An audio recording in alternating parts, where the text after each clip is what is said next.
Hello, and welcome to Legend of Zelda: Echoes of the Past, DnD. That's the title. Yes. Hi, I'm Jade, your wonderful DM, I think. And man, I am rusty. I haven't done this in fucking forever. You're Uh, frusty? no, I'm rusty. Uh, Frusty? sure. And with me, I have a wonderful player. One, just one. This is probably going to be a very short session. These are just little pre-sessions to get them introduced to the character, and at the very least, get them all in the same place. Because it's a big place. So, Fletcher. Jade. Hello. Exactly. I am Fletcher, as was said, and I am here to have a fun time with my good buddy. Yeah, you Because are. I care about you a lot and enjoy spending time with you. Mm-hmm. So, make sure you got the music up for the full effect. Right. Uh, So, Ikora, yes. you awaken within a vast, barren field. Beside you, all around, you see massive trenches that have been burned away. Blue fire is still, um, like blowing at the very edges of them. You see the ground has been devastated, and just the place has been laid to waste. What's your immediate response? Uh, I think her immediate response is to scramble up to her feet, uh, look herself over, and then try and look around and see what is going on. It's a good thing that you look yourself over, as you are you, but it's almost like you're translucent, transparent. Yes, that's the word. It's almost like you're transparent, a ghost per se within this area. And as you begin to look around, you do feel a hand on your shoulder.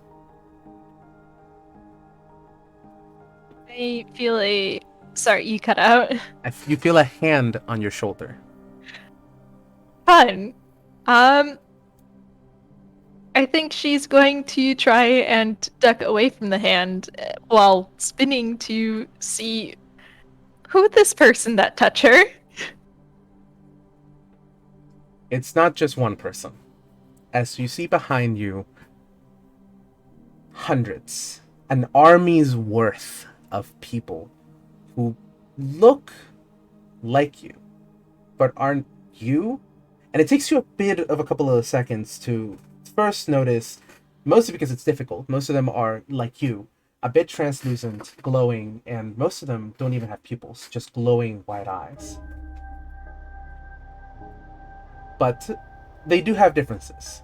Some of them are more rugged, wearing armor. Others seem a little more wild, and carrying themselves like some of them carry themselves straighter, other hunch over. Others have had injuries that still remain within them, but they don't seem as if they're perturbed by this. Um, and the one that grabbed you is a recognizable figure, mostly because you've read about them in history books. That's the hero of the wild, the last hero before you found out you've become one, or are one.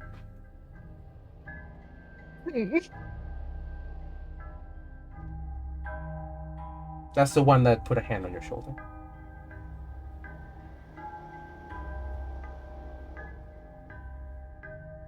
Alright. Okay, so this is the kind of character you want to be. uh, Yeah. I think Ikora kind of just, you know, straightens herself up, tries and, to, not look absolutely terrified because this sure is something that's going on and is just, is this about the sword? Because I swear I just touched it. I didn't do anything. Speaking of which, Yeah. they hold a finger up to their mouth, almost like in a shushing motion, before they reach with their other hand, and from behind unsheath that sword.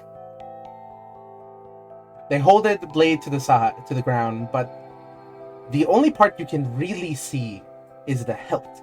As staring at the blade almost feel like just hurts your eyes. You can't tell what it is. It's almost like it glitches. There's a place missing. There's something missing. And you do not like looking at it, but the hero of the wild is holding it out towards you. She kind of just raises her arms up a bit defensively. She's just, listen, I'm not going to. You keep it. It's yours.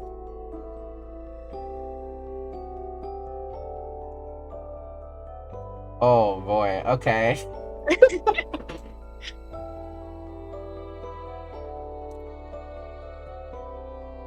Oh boy. Okay. All right. The whole army, almost in unison, takes a step forward. They are now holding the hilt up towards you. Ikora does her best to hold her ground, but does sort of lean back a bit as she's just. I said I was sorry, okay? It was an accident.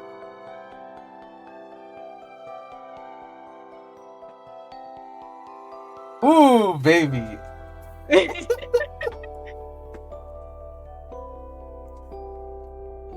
Oh man. Okay. This is some good stuff. All right. They can't speak. They can't. So this is just wild to me.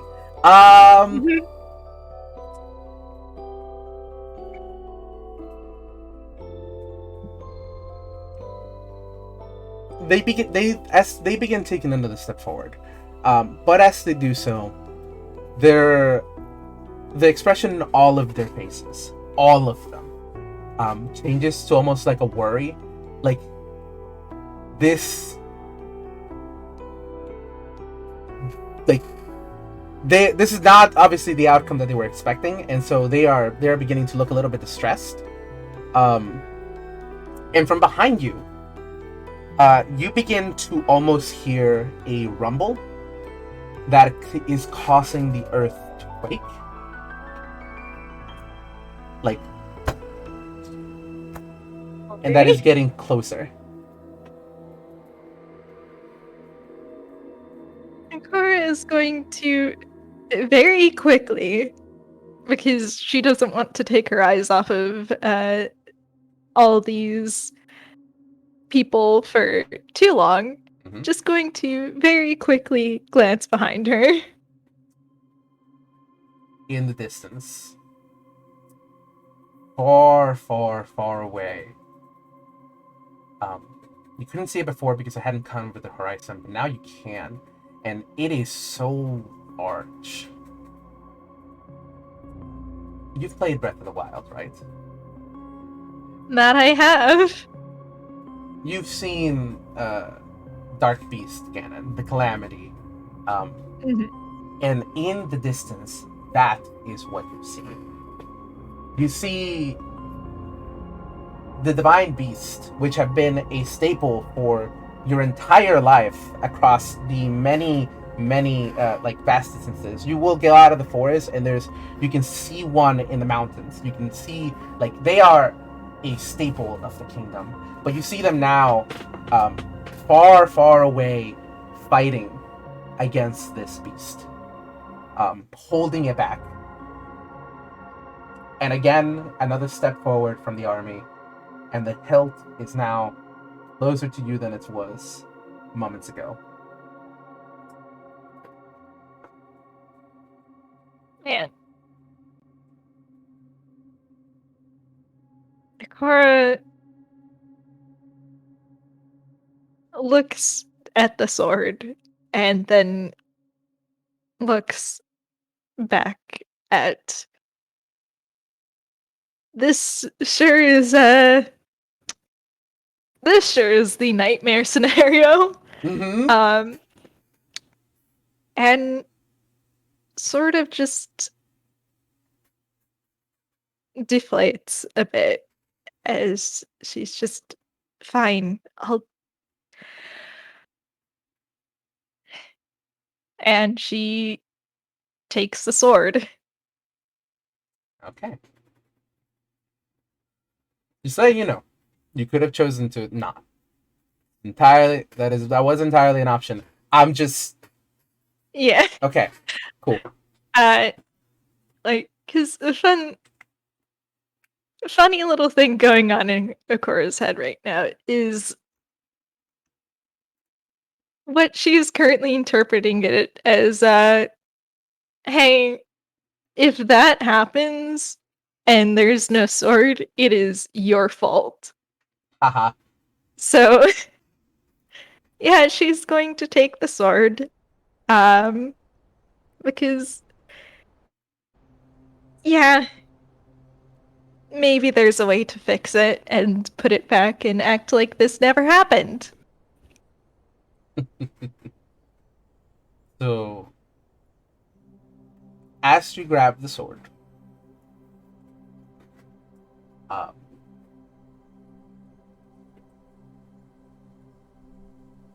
you grab it with your right hand, yes? Yes. As you grab the sword, it is like your hand is now glued to it. Like, you pull it, you do a resistive back, like pull back, and you can't even open your hand anymore. And then the pain begins. As there is now a searing, blinding pain, like burning, coming from your right hand, from the very top. And as you look at it, you see the Triforce sigil. Um, it's like, uh, like just glowing right above it, and the pain, like reflexively, makes you want to open your hand and let go of it, but you can't. Yeah, that's fun. And in that moment, the moon from behind the army, the skies turn a dark, stark shade of red, and the moon just becomes blood red. And then, like an eyeball, it opens and stares down at you, and you wake up. Haha. Give me 1 second. I gotta change the music. Oh, fun. We just love terrifying prophetic nightmares. Yeah. Copying the playlist. One moment.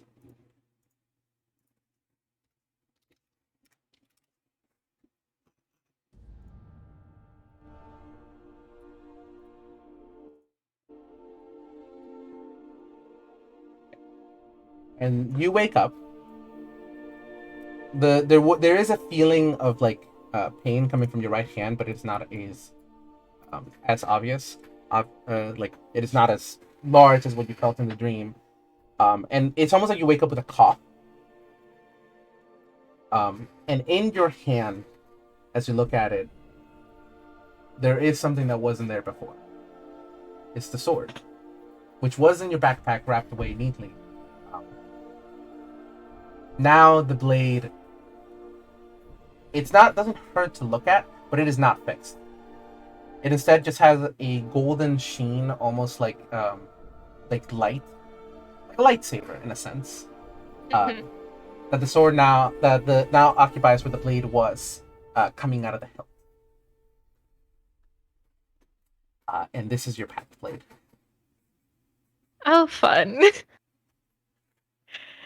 I think Cora sort of stares at it and, like, she does slowly stand up, and as she does, tries to sort of feel the weight of this sword and its balance and such. It's well balanced. I mean, physically and actually, by a standard sword maker, the Master Sword fucking sucks.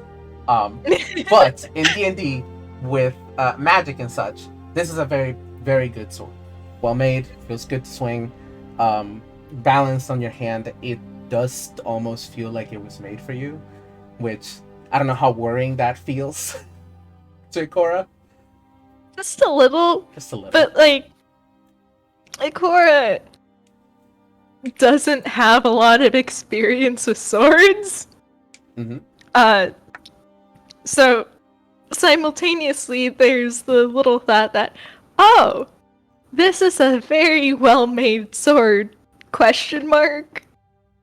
Mostly because it is doing that little lightsaber thing, so, like, how well made it is still debatable considering it shattered, but you know. Yeah.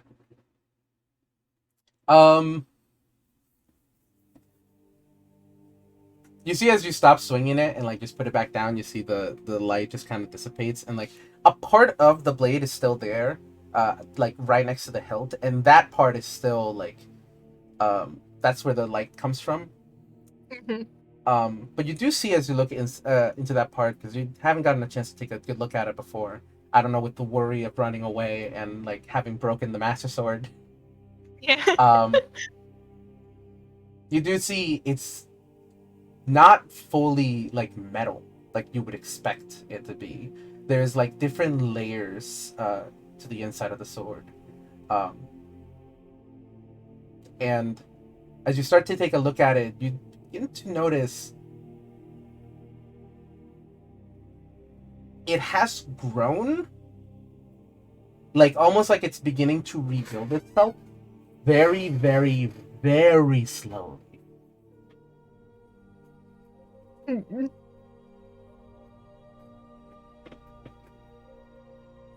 Ikora makes note of that.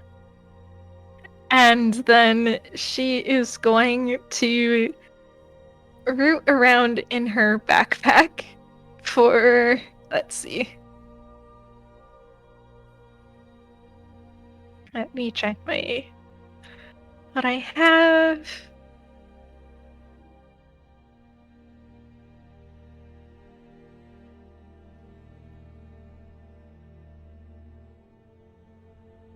Okay, do I have any rope? I don't think I have rope. I mean, you have rope. Okay, cool. I'm not gonna say it's 50 foot of rope, but you have like just, I'll say you have like 15 feet of rope. Yeah, she pulls out her rope, lays down one end like right at the bottom of the blade, and then stretches it out straight, Mhm. and takes out her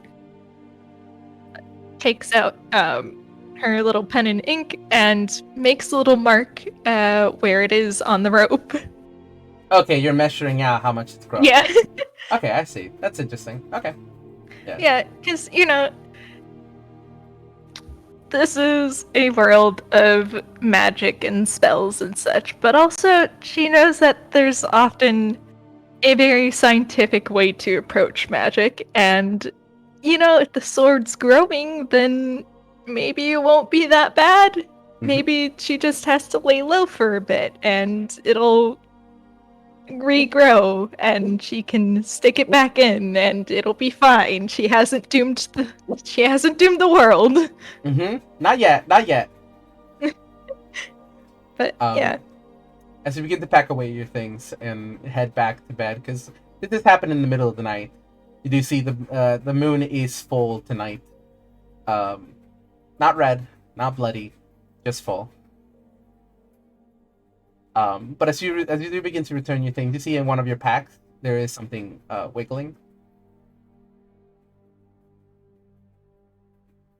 He is going to uh she's gonna tuck the sword behind her back and produce a dagger and slowly approach the wiggling. Mm-hmm. Still wiggling. And now you're beginning to hear a little jingling. A very familiar jingling.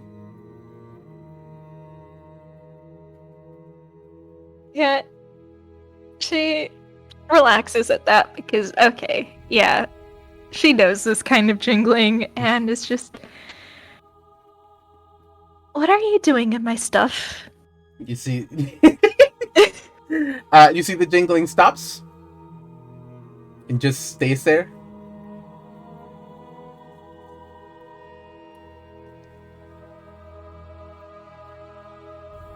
Ikora is very tired. Mm-hmm.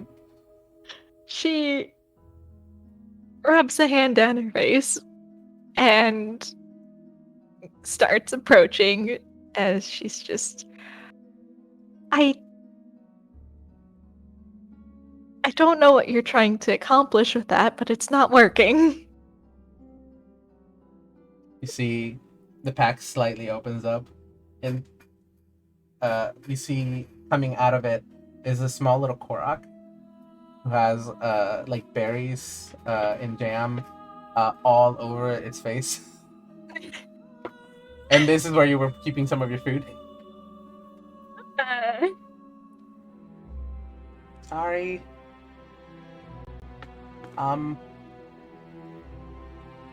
I was told to come get you.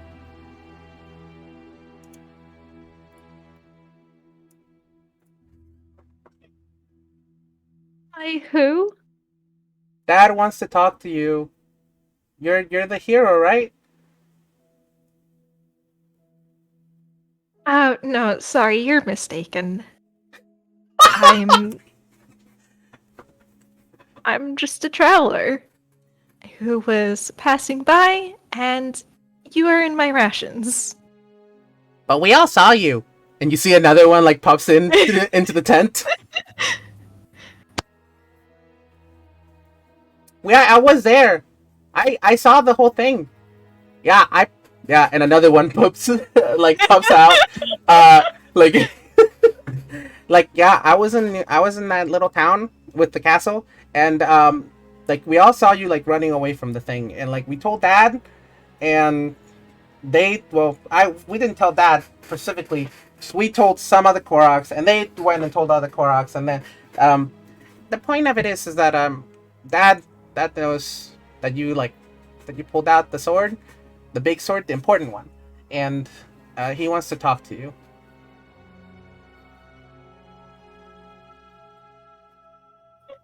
Or you cannot hand me. How can I gaslight gatekeep girl boss my way out of this?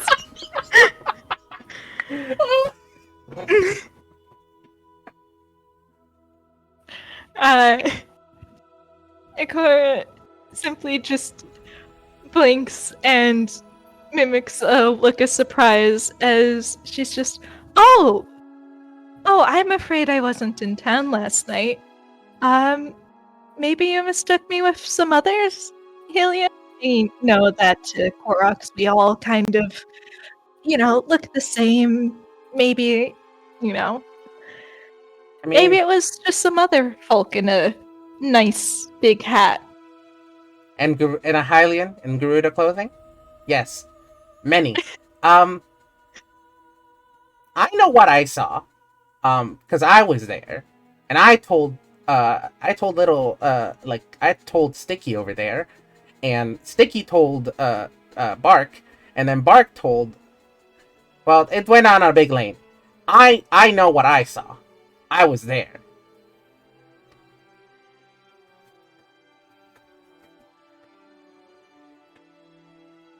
Ikora calmly weighs her options. Also, like, and this is Sticky talking, the one that was eating the berries and the jam. Mhm. Um, Dad did say that like we need a little help. Forest is a little like um, there's bad things in it, and like if you're the hero, and the hero helps. I'm not the hero, but But you have the sword. There must have been like a clerical mistake or something. Oh, you see one of them is like eating a piece of cheese from your pack. This is Bark. Nope. It's uh, the gods don't really make mistakes like that.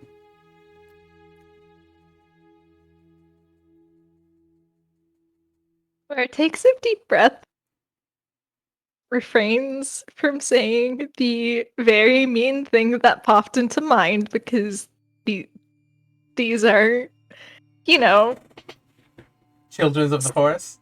yeah, you don't want to be mean to them. They're just doing their jobs. So she's not going to say a mean thing. She's not going to be mean. She's going to be nice.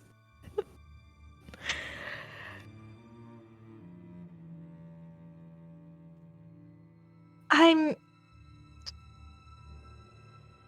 still quite certain that I am not the hero, but you are correct in assuming that I am a, she does air quotes, hero in terms of I suppose I can make a detour to try and help you out.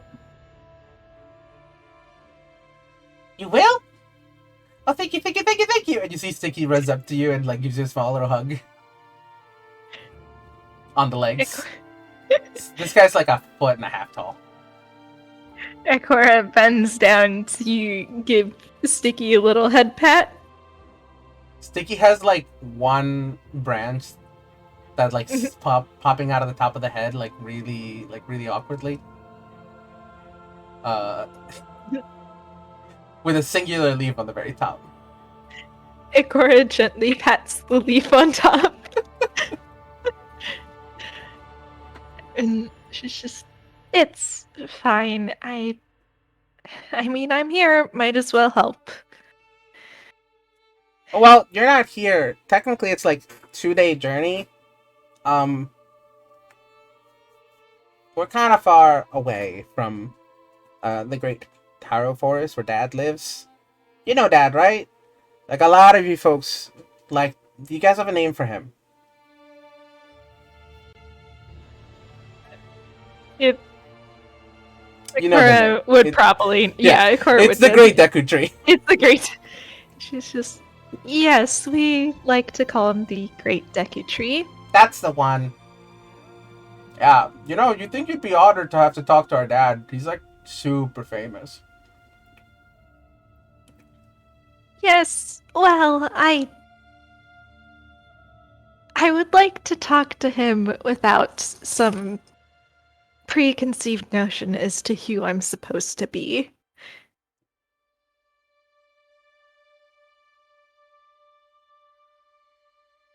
Oh man, this is gonna be a fun conversation.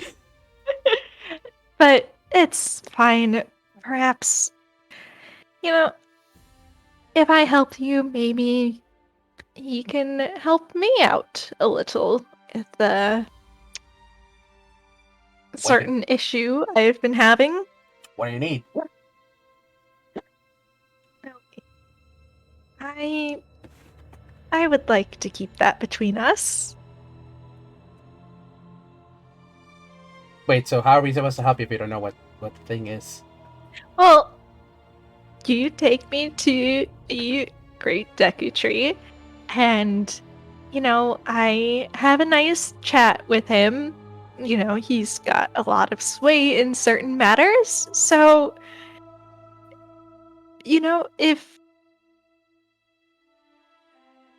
perhaps he can help me with a certain problem I've been having, then that would be greatly appreciated. Well, my dad's pretty powerful. I'm sure he can help you out with anything you want. Yes, you know what? Remember when I said shit's fucked? This is the correct I would say shit's fucked. Yeah. You're gonna say it? Nah, not yet. Alright. So with that, You manage to pack up, like to grab the cheese out of Bart's hands, Mhm. uh, put it back into the pack, and pack your things, and manage to get back to sleep.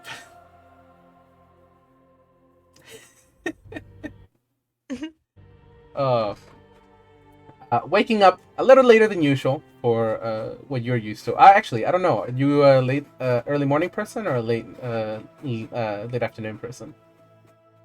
I think she's probably a pretty early morning person because when it comes to a lot of nature things, the best time for a lot of things is dawn and dusk. Okay, so for the most part, a little waking up a little later than you usually would, as far as you're used to. But uh, you wake up, you pack up your things, and then you see the three little Koroks have lined themselves up from smallest to tallest. Uh, How and dare they be so adorable? oh man, I love coming up with NPCs on the fly. It's great. It's fucking Ed and Eddie. Yeah. Sticky, Bark, and let's say the last one's name is Trunk. Bark has the mask that's made of, Bars. yeah. What is it? Please look at the gallery for just a moment. Thank you, Liz. Liz, that's perfect. Where would the jail stick? Oh man. Okay. I can't get fucking distracted. So it is about a 2 days journey towards did you have anywhere in mind you were heading to when you ran away, or did you just pack and ran as fast as you could and then decided I'm just gonna fucking make it into the woods? Yeah, the latter is pretty much what happened. In terms of future plans, not not many other than, laying low, maybe seeing if there's like a shady smith or someone of some sort who would perhaps be willing to fix a master sword. Uh huh. So not much of a plan. At least Not much, no. now, at least It's now with yeah. directions. Which, by the way, you've been traveling for about 2 days, so you've just been running for about 2 days.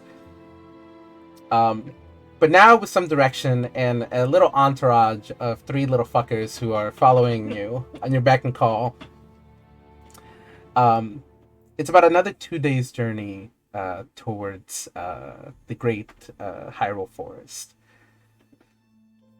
Did I write anything down about the trip, or is there anything you would like to do slash say while you are traveling? As I think Ikora would be I think she'd try and get more information on exactly what she's supposed to help with.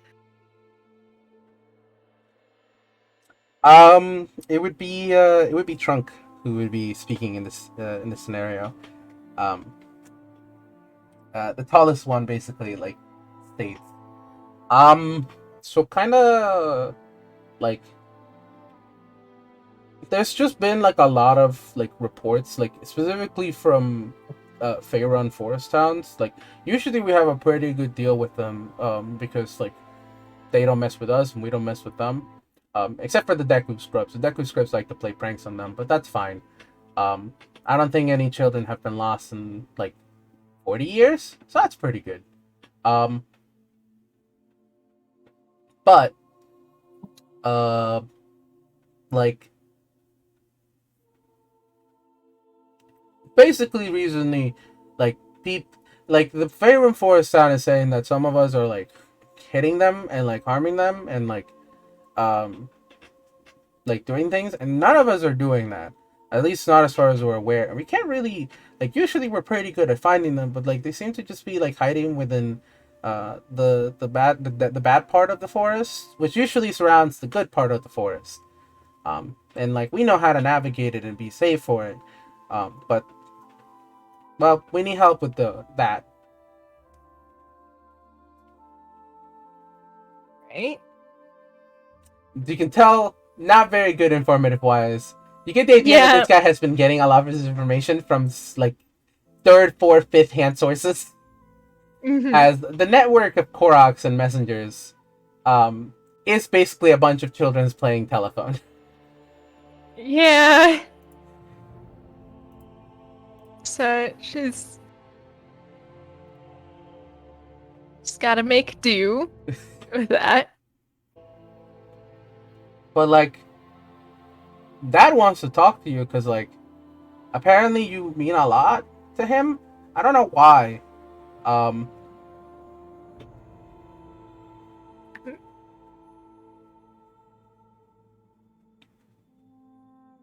And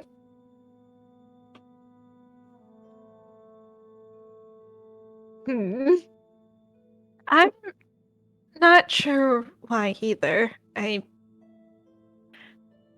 mean, I'm from a completely different neck of the woods, and I don't believe I've ever done anything aside from I mean, uh all the woods are part of like his domain and stuff. Like we're all children. Like if I'm a child of the forest, they're children of the forest. We're like siblings. And honestly, I can tell you're also a sibling. Ikora nods at that because yeah, she has essentially grown up in the woods as she's like I suppose you do have a point there. Oh, Well, okay, so you know. she makes a little wavy hand gesture as she's just regardless, I haven't really I don't believe my recent track record would be anything to make someone care for me, so to speak.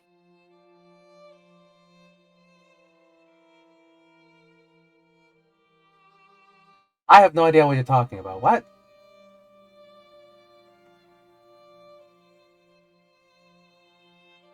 People know lanky sword broken.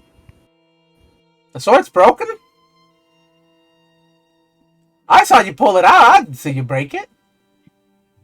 What? Well, and I she's was gonna. like on a rooftop, so I may have misread some information. Well, let's not worry about that right now. Huh. And she is going to speed up using her comparatively much longer legs. Hey, wait for us! We're very small. They're having to dash to keep up with you, which Bark and Sticky are making it into a game of race. So Mhm. Yeah, considering how childish Koroks tend to be, she's absolutely leaning into that because by the time the race is over and they've quote unquote won, they'll probably have forgotten about the sword thing. yes. Well, I mean, them two have. They weren't listening. Trunk has them, Mhm.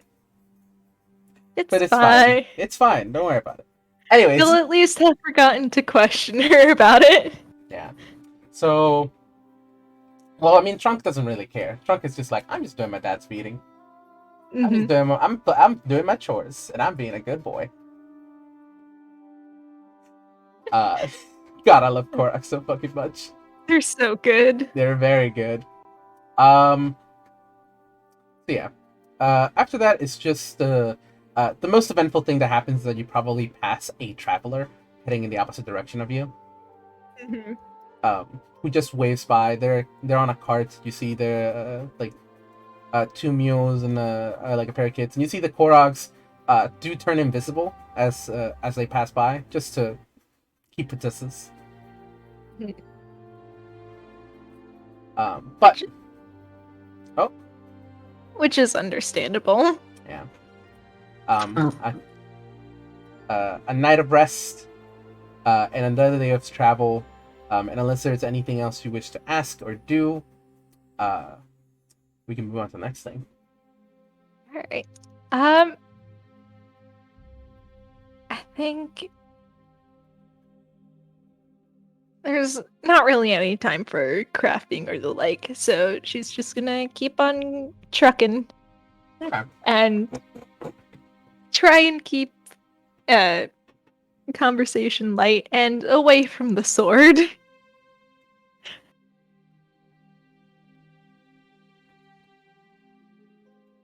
Okay. So, eventually travel does get you close to Faerun Forest Town. It is up to you whether you wish to enter it or not. You've been making good headway, and so more than likely, this is like one of the two paths. You took probably the shorter path to get here, and you haven't seen any like, or felt any horses or anything spread out any news of whatever happened. Mhm. There's other ways, obviously through mail and stuff like that, through airmail and junk like that. So you're not sure how far wide your news of the broken sword has spread. So it's up to you whether you want to go into Faerun Forest and then head up to Great Hyrule Forest, or avoid it entirely and go around it. Um, she is going to take the risk and go through, but she's gonna don a disguise for it. Aha! Mask of many faces. Yep. So, what does this guy look like? Uh, probably looks like a fairly average Hyrulean peasant, so to speak. Uh, actually, probably more like a merchant who's traveling by foot. Okay. And if anyone asks, she will say that mostly selling herbs and such, which is why she can travel light. And you do technically have herbs and such. You Yeah, have your alchemist supply. Technically, you could do stuff like that. So exactly. So you're here to it's resupply. mhm. Understandable. Okay, so uh, the three Koroks don't actually, as you approach this town, the three Koroks don't hide away immediately. Um, this is probably the second closest settlement to your house, to your from your like forest home, with your aunts. Apart from Newcastle Town being the closest.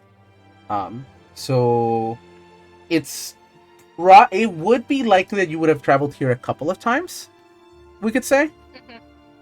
Yeah. So, because there are rare ingredients that come from the Great Hyrule Forest in of itself, that kind of stuff. So, coming here is not a surprise. You have been here before, which is not a surprise to you when you see little bowls of like trinkets and stuff set out on the front door, like right next to the front doorstep of homes, filled with stuff, just like random little knickknacks and stuff, that you see a Minish come by and grab and then put a couple of rupees into the bowl, as Faerun Forest Town has a very, very good relationship with the Minish of the forest that live on the outskirts of the Great Hyrule Forest. And this little symbiotic relationship has led to probably the only place where Minish don't hide from um, the big folk, basically. Um, you should kick it. No, Liz. Oh, it's not Um, gonna kick it. this also includes the Koroks.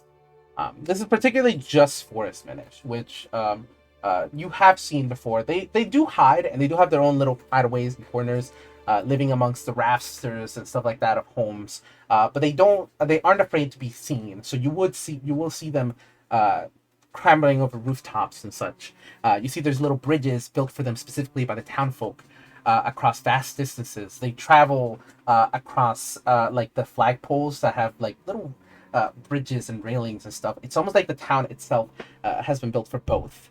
Mhm. Faerun Forest is A very unique place. But within it, you do see normal merchants and the like. You see this place is mostly a uh, like a herbs and spices slash little little cattle area. So there's a lot of milk and eggs and stuff from people who raise the place, plus fish because there's a river and the lake right next to it. So very good place for ingredients, especially foragers and such like that. But there's nothing much apart from that, as you are able to just literally travel through. Your excuse is enough to, plus the ability that you're packing light and having three little Koroks following you isn't that abnormal here. So you travel quickly and through. If you stop for anything, it's your choice. I think she's not exactly hurrying. Thank you, Iggy.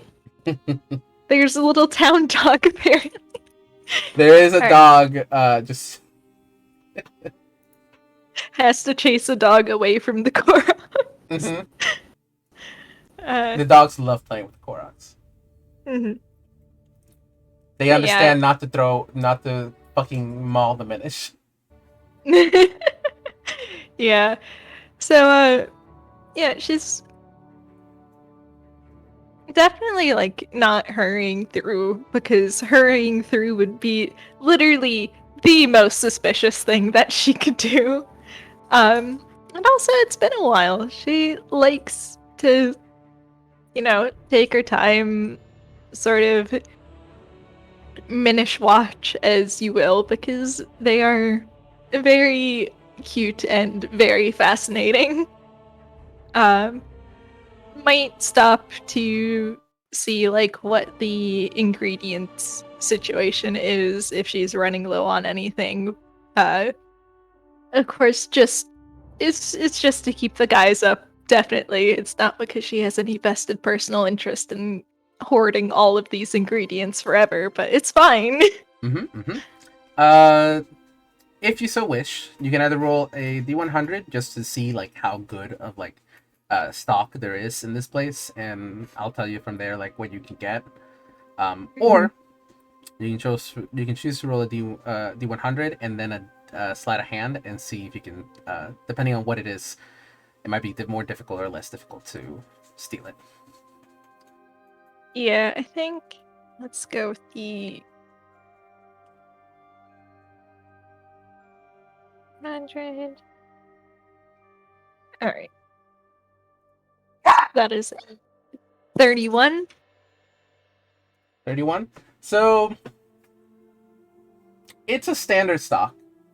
You see stuff that you see everywhere. A couple of slightly rare ingredients that you would usually only get like the beaches and stuff like that. That's probably got shipped in, so it's a little pricier. And then a couple of things that are exclusive to the Great Hyrule Forest. This is not unusual. You could probably find it in Newcastle Town if you really wanted to, and you looked hard enough. Mm-hmm. Yeah, probably not. Nothing you don't already have or need.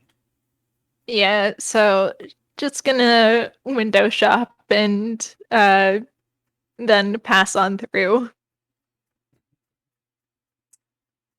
No Uh, use in spending money on what you don't need. mhm, mhm. You do see that a couple of the Koroks, or specifically Sticky, has throughout your journey has been picking up like really really good sticks and puts a couple of them in like a bowl, or like basically what the equivalent of an umbrella like stand, where people store umbrellas, and you see a Minish come through, look at them, thumbs up, and then give the little Korok like 3 rupees. Oh, nice. Yeah. But easily you make it to the outskirts of town. Has the playlist stopped? Huh. It No, doesn't it's look like it's playing. 151 tracks. The bot is currently not playing. Why? ¿Por qué?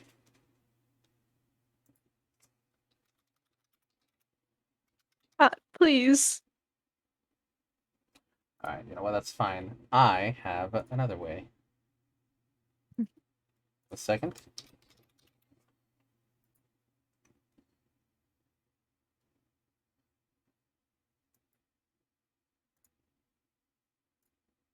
Sorry, it's gonna take me a second. Yeah, no worries.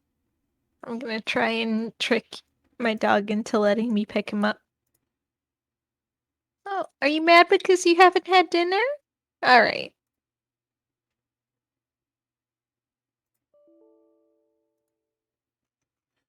Right. I just moved all my folders, so I have to fucking actually look for shit. Oh no. Organization is so important, but like there's that learning curve right after you do it where it's Mm-hmm. like, oh no, now I can't find anything. This is so much worse. Nope. Nope.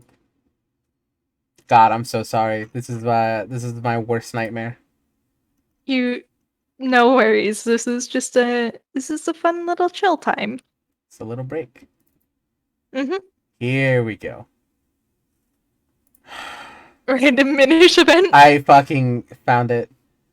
Um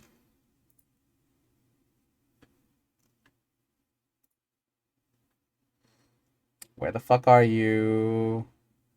I know I have fucking here we go.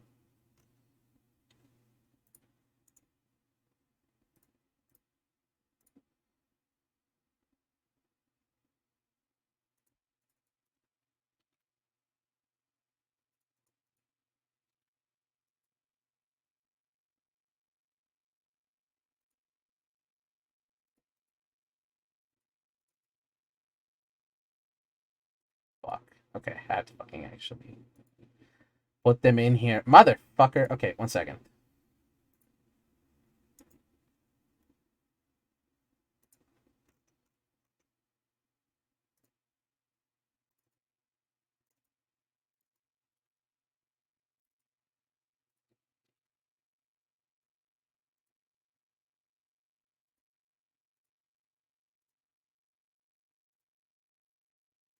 It's okay. During breaks, we can just play the Macomart Here we theme go. on loop. Here we go. Now it should be playing not from Hydra, but from Foundry itself. Oh, yes. I'm gonna stream it just so Liz can also get the experience of it. Fair. Okay. So,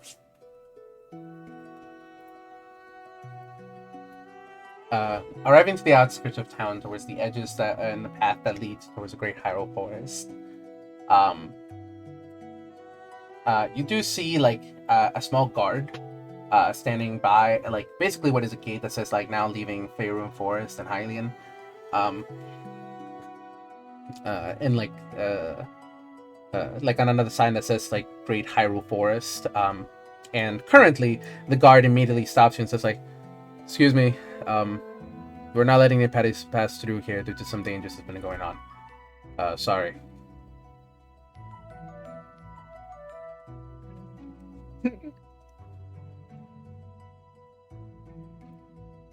Okay, yeah.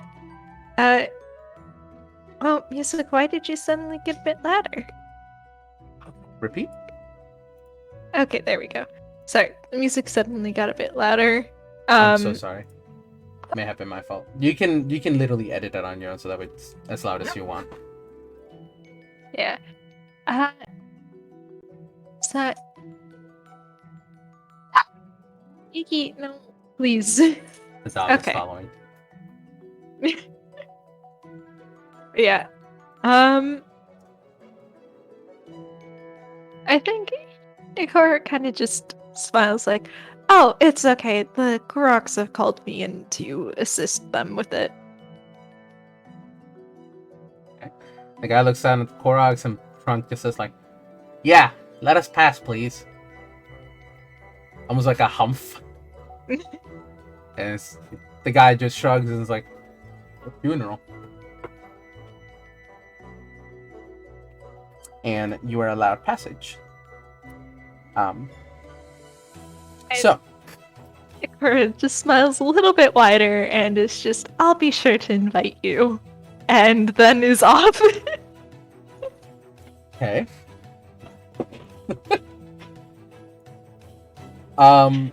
With that, are you on the lookout at all? Are you looking for anything, or because the Koroks do seem like to tense up a little bit as you're walking forward? It's just like, it could be anywhere. I think she will be keeping an eye out for anything along the lines of something dangerous. So. Okay.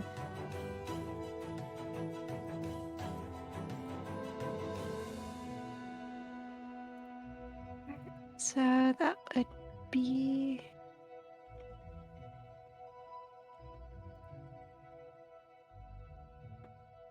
It's probably perception check, huh? Yes. Mm-hmm. Also, remember, you can do these within your character sheet, and you just have to click and roll. Alright. And it adds your stuff. That is a 3. 3. I will also roll just for the little guys. 3d20s. And we'll say it's a +3 for... it's a +1 for each of them. I forget that I need to add a R. Well, one of them rolled a nat 1, and the other two rolled 11s. So... Man, we are very distracted, huh? Yep. You see that Twiggy and Embark are continuing to play and just run around circles while Trunk is on the lookout, but it's just like fucking Mission Impossible style, like a kid running from place to place, hiding behind things, not really taking cover, and you're just walking.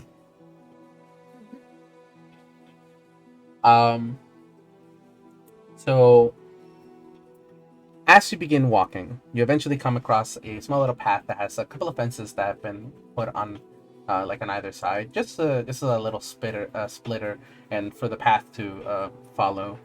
Mhm. And as you are walking, from in front of you and behind you, you hear, all at the same time, kind of like moving earth,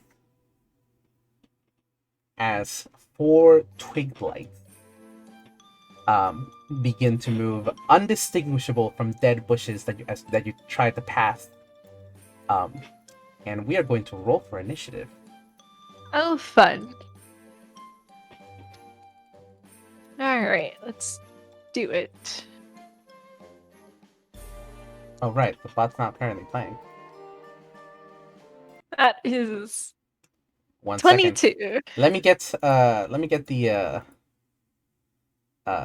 the actual map out. Fair.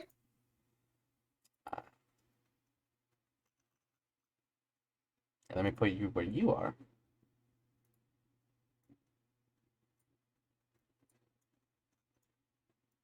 You would be right here. The 3 Koroks were behind you, but they don't have battle stats, so this is a solo mission, Wonderful. baby.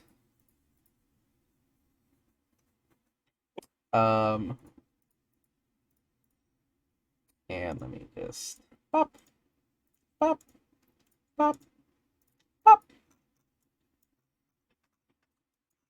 As 4 of these fuckers. Oh boy, love that. I'm just gonna toggle all your combat states, and feel free to open the combat tracker and just roll by clicking on the D20. It's next to the chat. Okay. Meanwhile, I'm gonna get some. Okay, so 2 of them go after you, and 2 of them go before you. Alright. Okay, playlist. Battle music. Give me 1 second, sorry. I knew I forgot something. I always forget something. To be fair, you are juggling a lot of things right now. I'm juggling everything all the time. A little bit of everything. All of the time.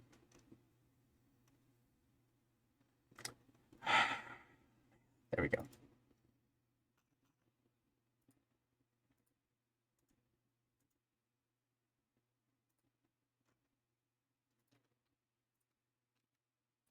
I'm sorry, Liz. I had to reset the counter.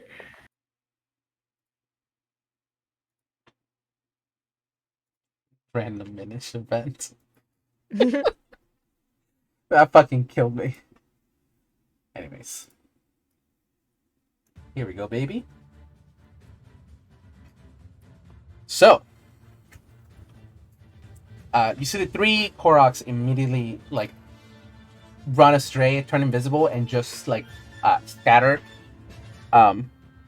in fear of these little things.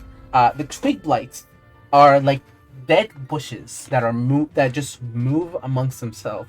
They move extremely slowly. But you see, like, within their center, at their core, is a similar malice to the one that you saw in your nightmares. Sprouting from the center and almost like making their eye pop out of like their little chest. This twig blight will move on first, and just do a normal claw attack. Oh boy. Does a 6 hit? It does not. Thank God. I would hope not. Alright, well that's all it can do. The next one. Another claw attack. A 10 does not hit, I'm guessing. Nope. Ikora, it's your turn. Alright. And I should probably give you the Master Sword, because you now have a new weapon. As your thing. Alright. I am importing the wrong thing. I immediately started importing a new subclass, and I was like, nope, that's incorrect. Item.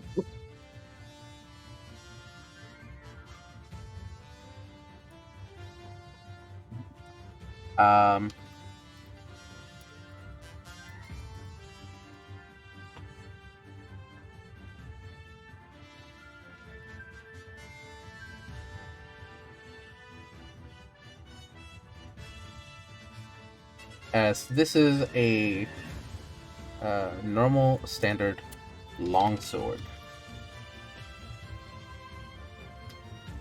Now you can't choose not to use it, obviously.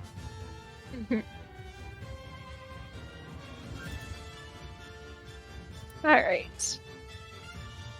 But there you go. That's in your inventory. Okay, cool. I think that she is going to cast invisibility on herself because nobody's gonna want to fight if they're completely surrounded, and turning your back is also not a great idea.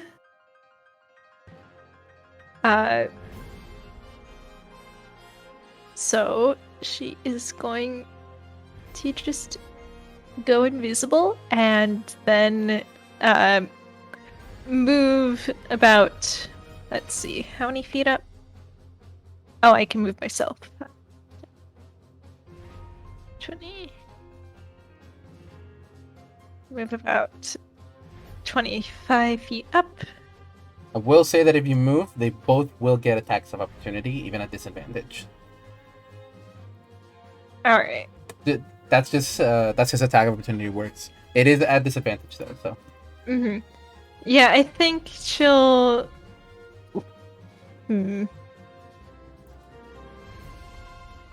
You've seen how much they've hit so far. Yeah, I think she'll take it. So, action, go invisible. and then skip on up. Okay. So that one.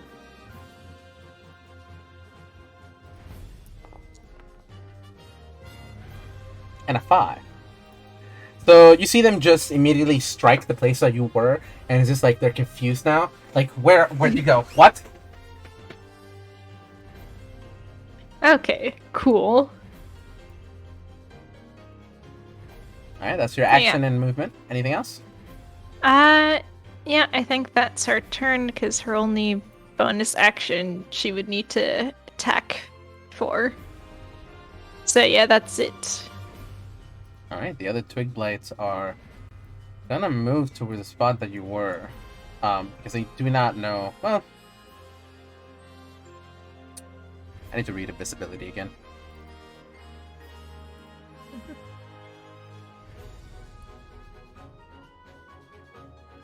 I'm gonna have them just roll perception to see if they can figure out which direction you headed. At disadvantage. Yes, because I would say so since, like, dirt path, and also was not taking the sneak action. Yes. So this is for this guy. You rolled a 9. What's your passive stealth? Let's see. My passive stealth, my passive stealth would be 13, I think. 13? Okay. So, yeah, neither of them are gonna see you. It's fucking 0. It's never meant to be a hard fight. Yeah, they just attacked the spot that you were completely confused as to why they can't see you. These guys will also get a perception check, though. Disadvantage, again.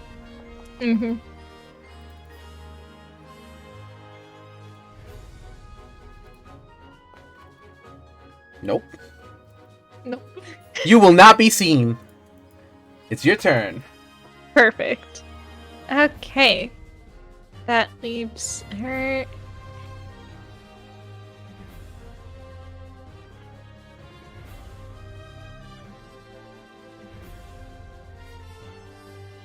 Yeah. I think she is going to cast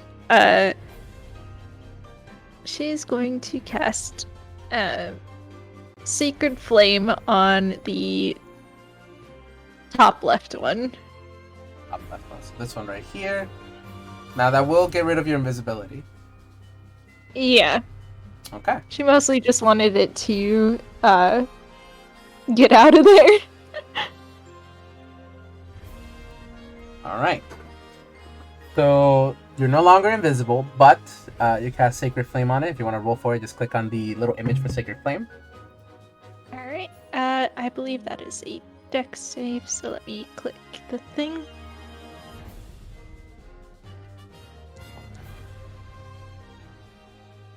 It's a dex saving throw for me. So they will roll a dex saving throw. They fucking make it. As you see as you see the malice kind of like immediately just grab a hold of these sticks and like almost reshape them around where the Sacred Flame would hit, and as it just hits the tree behind it. So it goes through it, but it does not hit. Actually, no, wait. It's a dex save. It misses. It just takes 1 damage. So, no damage is all. Some damage is good damage. True. Oh wait, no, this is a cantrip. It doesn't take any damage. Yep. You can see I'm rusty. Well, you're now visible. Is there anything else you would like to do? She's gonna. I think she's going to keep on moving. Let's see. You'll feel free to keep moving. 10, 15. Gonna move over here. Alright, you can move. Oh, there's a wall. There is a wall there. You can move diagonally across to here. Let's see. Okay, which one is a wall? Okay, cool. The fences are walls. 15, 25. And now over there. Okay.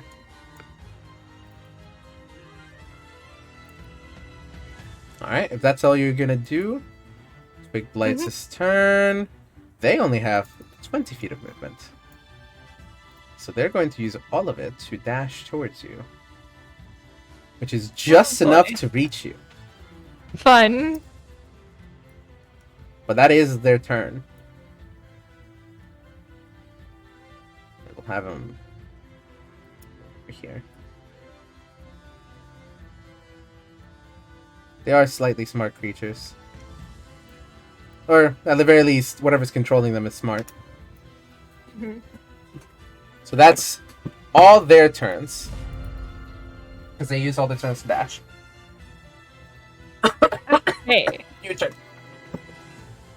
Alright.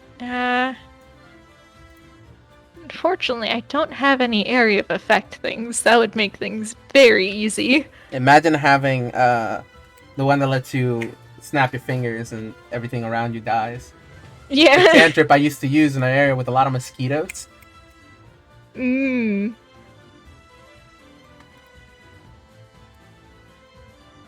Alright. She's going to pull out one of her daggers and make a attack with Booming Blade. Booming Blade, okay. Oh, that fucking hits. Yeah. How is it 0 damage? I don't know. Did it Why did it roll 0d8?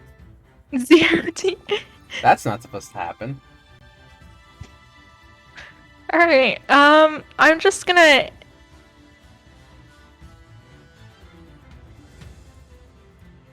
Okay, oh yeah, it's because they don't take, they don't auto-take damage on Booming Blade, if you're below level 5. So, I would be making the dagger attack. Because if you're below level, yeah, if you're below level 5, they only take damage if they move willingly. So that was also something I forgot, but that's fine. You're gonna attack. Well, that's a nat 20, so. Okay. So just. Did you not click the... Oh, next time, you can just click the dagger. Okay, cool. Because if you just click the dagger, it'll roll it and with the damage of it. But it is, it's double the damage for the effect of this. Perfect. Which one are you attacking? She's going to be attacking the one, right below her. Okay, so this one right here.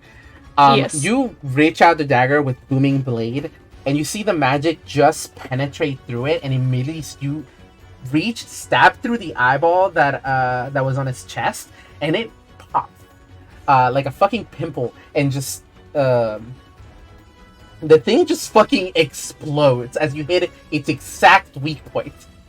Oh, disgusting, but very. Yeah. Sometimes you just gotta stab things in the eye. As this thing has fucking 4 HP. It's dead. It's dead. It took 14 damage. Like overkill. Yeah. Anything else you would like to do?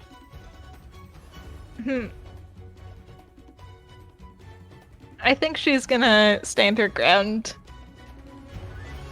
Okay. Well, the one that was gonna attack you is dead, so. Close that one. Okay, but you're dead. Don't undie on me. It's not the blood moon yet, buddy. Speaking of nat 20s. As the next one sees its comrade die, immediately yells into your face as the eyeball just pops open even wider, and you see it swings by like having the like a tendril swing a bunch of really sharp thorny branches towards you, and does 7 damage. Perfect.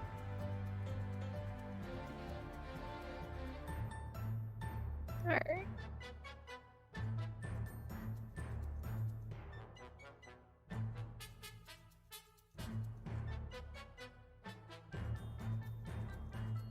Okay, so I think that brings me down to 20.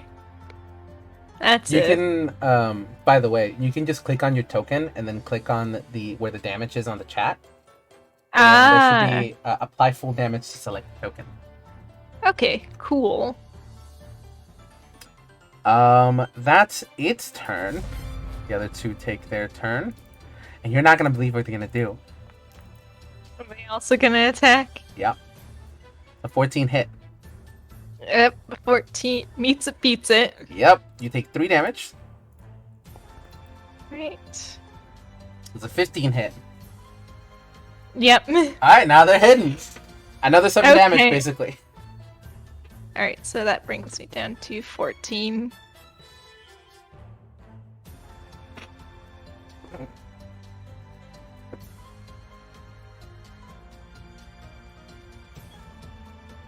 Ooh, bag of tricks. That was an accidental click, but you know what? Not a bad idea. Maybe. That depends on you. I will say it is your turn. Mm-hmm. And where's the sword now? If you don't mind me asking.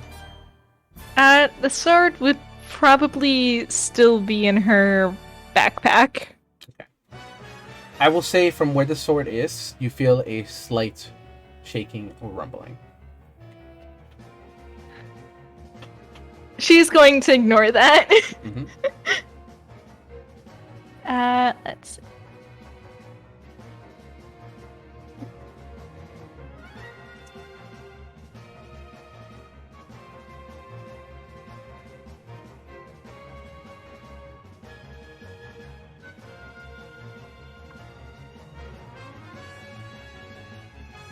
Let's see. I think she's gonna.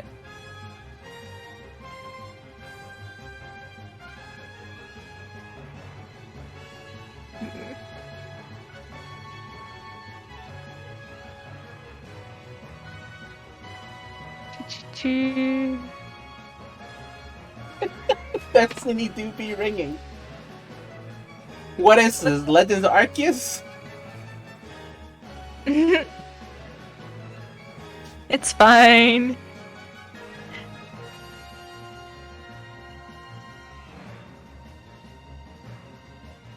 If I toss a creature out of the bag of tricks, would it act on this turn or the next turn? It will act on this turn because you can use your bonus action too. It'll immediately sprout. All right. Yeah, I think she's going to try and pull a fuzzy object out of the bag of tricks. Okay. It's a baboon. All right, let me get one of these fuckers out here. 1 second. When in doubt, pull out a baboon. Plutonium import. 1 second. Creatures. Baboon. Okay. This is out here, boy. Where are you putting this boy? She's going to put the baboon directly above her. Okay, cool. So I'm gonna give you ownership of this baboon. All right.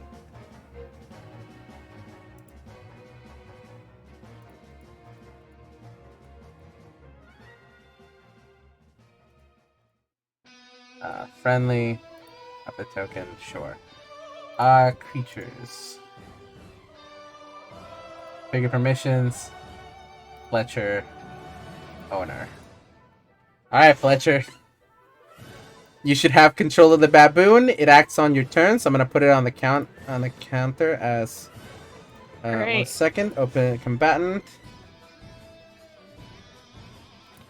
And it's going to have a 17. So it acts on your turn. Okay. Yeah, she's going to order it to bite the creature next to it. So let's do that. It has advantage. Mm-hmm. Because of pack tactics, you're an ally. Alright, so let's do a advantage. It's an 18. Either way it Alright. hits. Why is it doing no damage? I don't know. I was clicking on the thing. Oh, because you rolled a D. You rolled a 1 Both times? both times. Are you Minus. kidding? I mean, they hit. They do hit. It's just gnawing on the tree. That's so fucking funny, actually. That is hilarious. I will say it has definitely distracted the twig blight. So it will not. It will probably not attack you next turn. So that's the baboon's turn. Is there anything else you would like to do? That was her action and her bonus action, and she's not gonna risk 3 opportunity attacks. So yes, that's her turn. Okay, that one's dead. This one is going to attack you one more time. It's 4 damage. Yeah, that hits. The other 2 are gonna attack the baboon. Alright. Fuck, man. They're just rolling really well. Mm-hmm. That's the baboon gone. Yep. Why does it only... Wait, does it only have 3 HP? Yeah, the baboon only has 3 HP. Okay, well...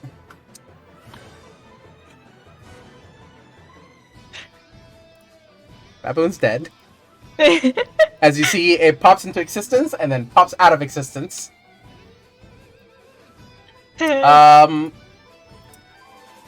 Hey, it distracted it. It distracted it.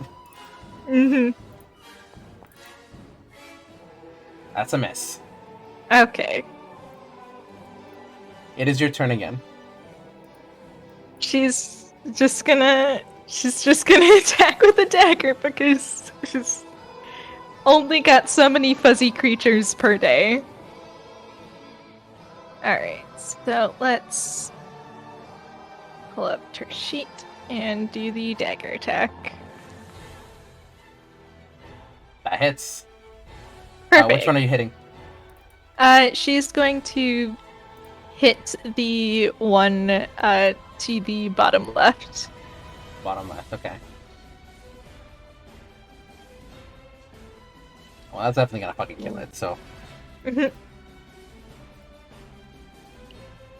As this thing is now dead. Dead. Did. Those would have gone next. But, as this round starts up...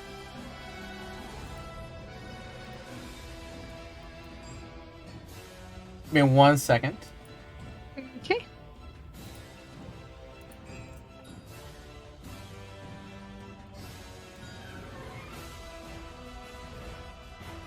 I don't have a phone. Well, you know what?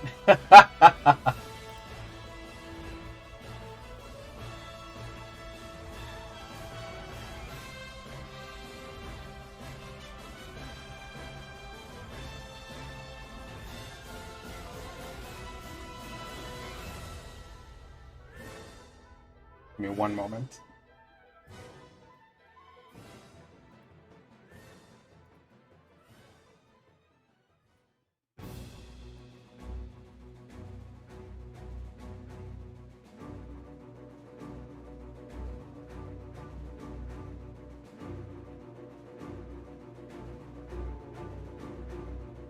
God, I hate having so much fucking shit. She's so gentle.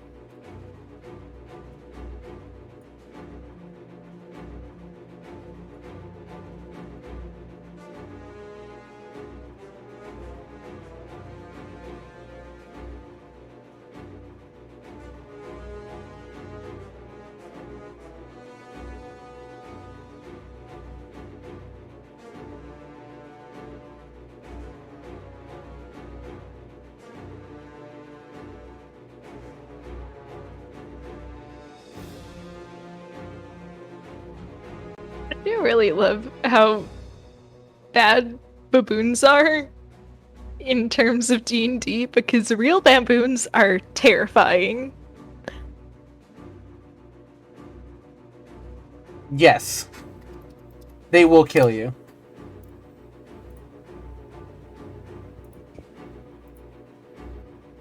Real baboons are like all strength.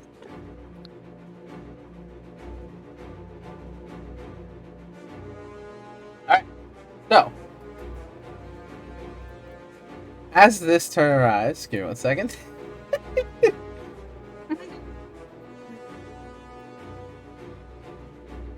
Let's add them to the combat tracker. And they will go. The fuckers. Yeah, okay. So.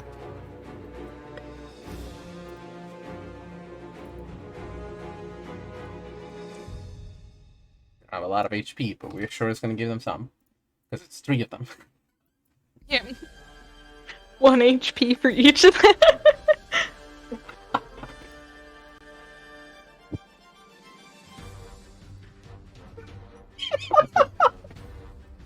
So. One of the twig blights is going to immediately attack you. It does 8, it misses. But the Koroks enter initiative. As you see the 3 of them stacked on top of each other. I'm gonna say move down this way and immediately fucking tackle this one. And they're going to just roll an attack. 1d20. And we'll say +3 for each of them. That's a 22. In total, they're going to do 1d4 plus 1.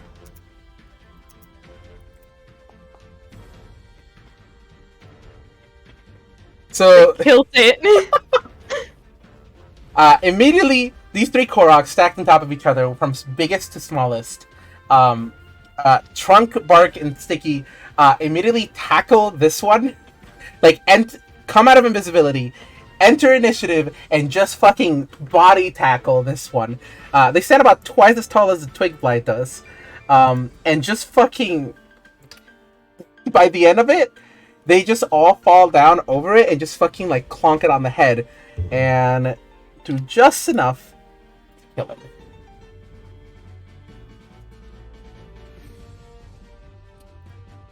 Ikora, it's your turn. Amazing. I love them so much. Alright. Well, just gonna give it a good old stab once more.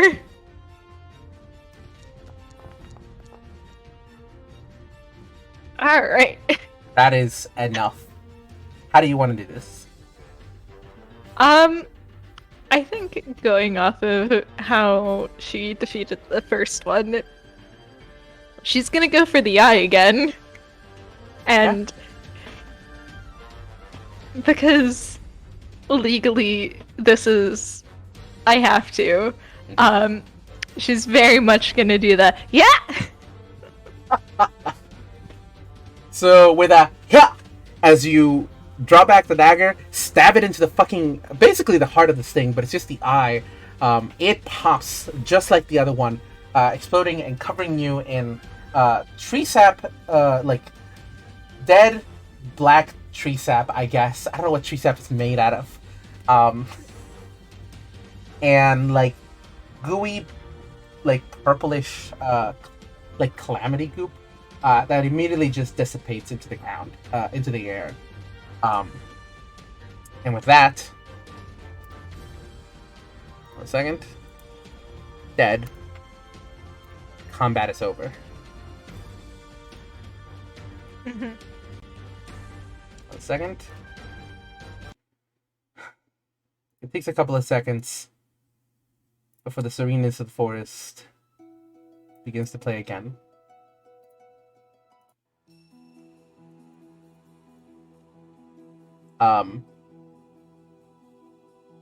That vibration in your backpack is gone. Alright, cool. All the easier to ignore this way. Yeah.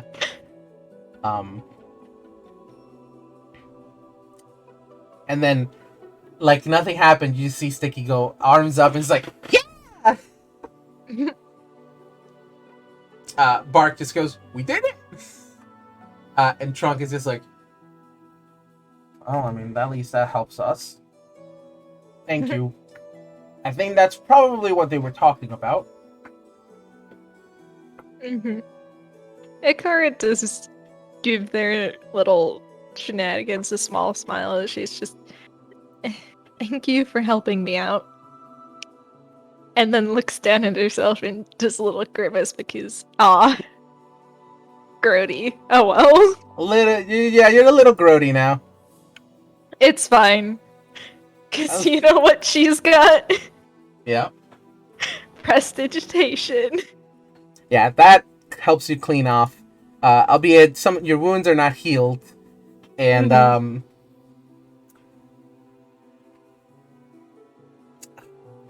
Since for give me one moment. Alright. Because I'm deciding something immediately right now, in my brain. Fair.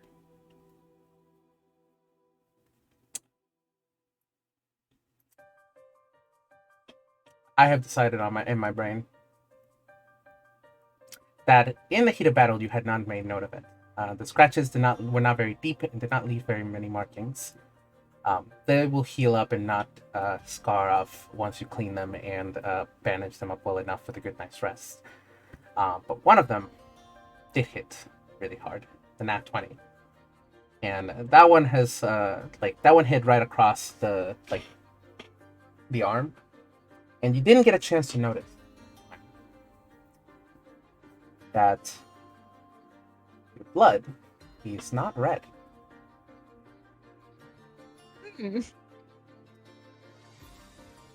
But instead a slight golden hue.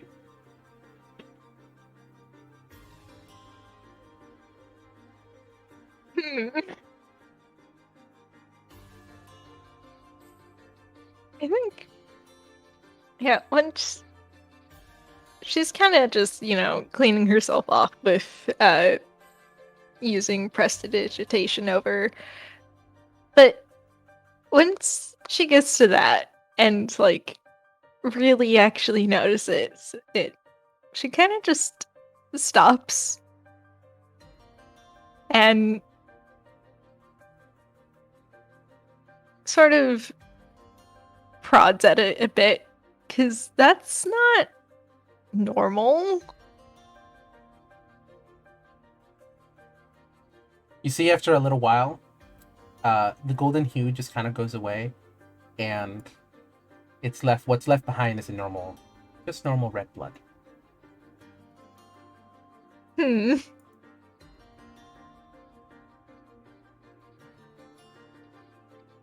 She sort of stares at it for a while longer, sort of just inspecting it and holding it up to the light. But once it's normal again, she sort of files that away for later and starts to look for her bandages and stuff to get properly patched up now. You see that Bark and Sticky come by, and they have a little aloe that they took from a nearby plant. Oh, thank you. You're all fine, by the way, right? Yeah, we're good. It didn't really hit us, so. Alright, that's good. And she will take the aloe with another little thank you, sort of smear it on the wounds and get to patching herself up. Easy enough. With that, there are, for the most part, no other interruptions. We're gonna go back to the map of Hyrule.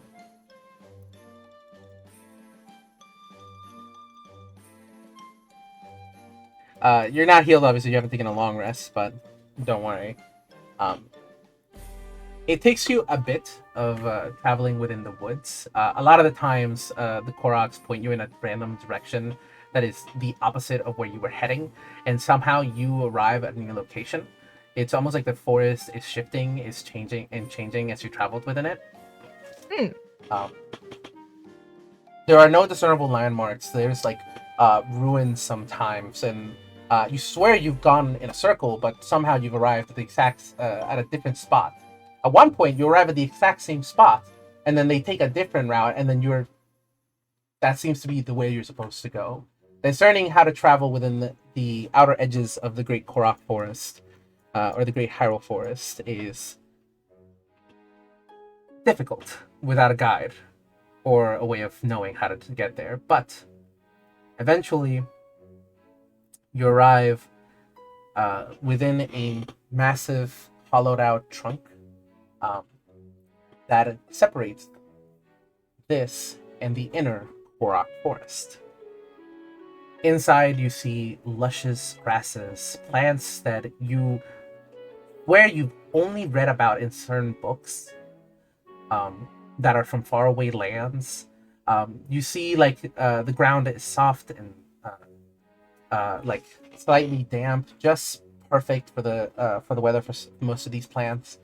All around you, you can see Koroks are just playing. Some of them have like little flying like leaves that they use to glide from place to place.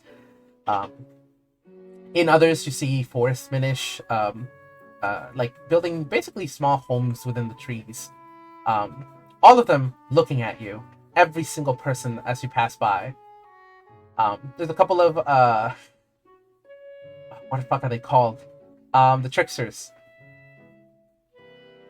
Deku Oh, scrubs? Deku scrubs. There's a couple of Deku scrubs and Deku children that are like hide away as they see you, as they've been told not to mess with the humans if they enter this. Although they only really follow that rule while in here and under watch. Um, and humans, hylians. Um, but eventually pass by all of this and arrive at a massive, and I mean massive tree. You see its golden, not golden, pink, beautiful leaves, like the biggest you have ever seen. Somehow the sun is just able to manage to pass through most of it and just strike right. Like there's a nice little shadow effect that you get through the leaves where you can just see like them rustling in the shadows through the forest. And you arrive at a triangular platform. You play Breath. You know what it looks like. Um, where you see a sword might have rested one day, at one point or another. And eventually, you hear a voice from above. Ah, I see you've arrived. But it's uh okay. Ikora probably turns towards the tree and gives a quick little bow because this is the great Deku tree. Uh huh. You see, it is ginormous. For a second, you couldn't even tell that it was actually talking until you saw it. It does have a fucking face on Mm-hmm. it, and its facial features move as it speaks to you. Um, face does. I'm very good at describing things. Uh, You're so valid. but you bow to it. Do you say anything? Uh yeah, she does give the very cordial. It's an honor to meet you. Please, there's no need to bow. We have met many times. Sort of cocks her head a bit as she's just we have.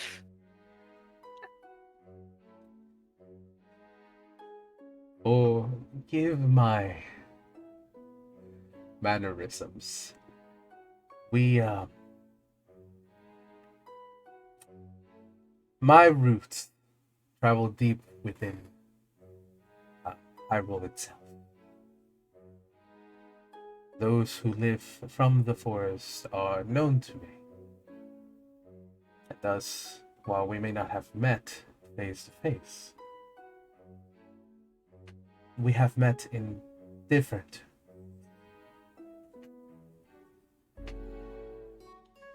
She nods at that as she's. Yeah, that tracks. That makes sense.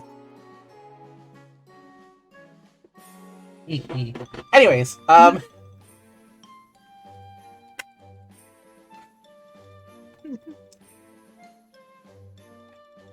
sorry, my brain is just like, ooh.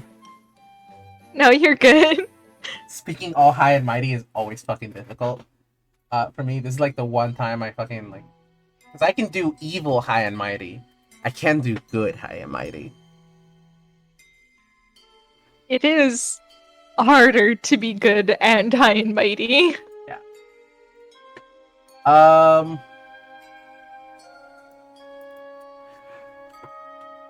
have already heard from children that you've helped us out with a struggle. The outer edges of the forest. I thank you for that.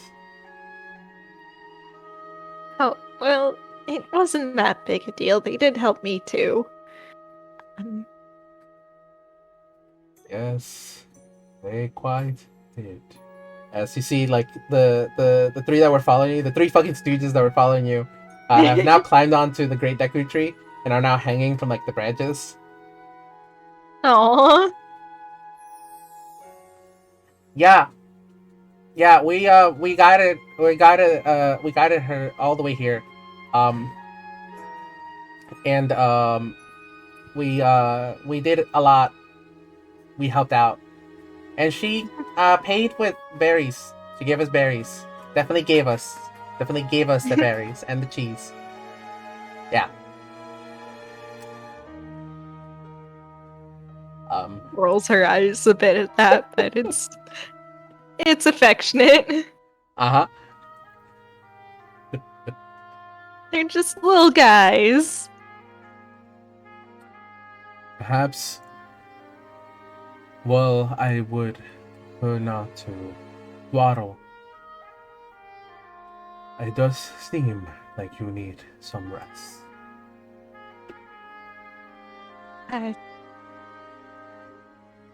Yes, I suppose so. I did get a little banged up in that battle. If it's not too much trouble. Quiet.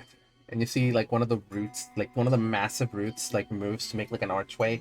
And you see like behind it, a couple of the Koroks jump by and like grab your hand and begin dragging you away. She will let herself be dragged away. They are cute. Easily enough, you managed to get to like basically a Korok healer. Somebody like heals your wounds. Little Korok druid. And you are well fed. Probably the best you've eaten in a while. This is some fucking phenomenal food. Mm-hmm. All vegetarian, not surprisingly. Mm-hmm. Or perhaps a little surprisingly. Is it cannibalism if you're a plant to eat veggies? Who cares? It's fine. I imagine it's only if you're like a Korok eating other Koroks. Yeah, I'm sure. Mm-hmm. It's fine. Evil bones. Don't say I have evil bones. All my bones are. I ain't got an evil bone in my body. It's okay. We take your bones, put them in a pot, let them simmer with some veggies for a bit, and just, maybe stew all the evil out. So that's what happened to my bones. Anyways. Yeah. I will say Ikora does probably, she's very interested in the Korok healer's methods. Since she's mostly familiar with, like, the Gerudo way of doing things. Mm-hmm. It's a lot of natural salves, a lot of, like, Gerudo incorporates a lot of, like, magical incantations and stuff like that. into their healing. This is a lot of like more in tune with nature than even your aunts taught you to be. In that sense, Yeah. there's an understanding that comes from being part of whatever the fuck it is that you're throwing into a pot. Yeah. But That is true. yeah, your training. If you want to roll like a nature check or medicine check, your training probably helps you with that. All right, let's see which one is. They're All about the medicine. same.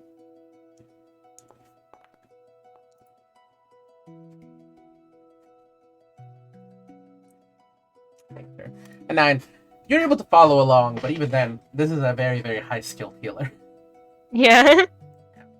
So, eventually you are healed, you're allowed to rest. You basically get a short rest. Um, and eventually, Ikora comes and tells you, like, yeah, Dad wants to talk to you now. Oh, all right. Let me just hit the short rest button. Yeah. You are healed, so you can just heal your wounds. Um,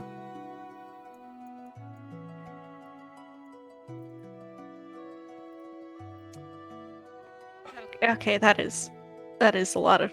Okay. I forgot how much math went into short rests. I never do them. uh-huh. I'll just heal up. It's fine. Yeah, it's fine. So,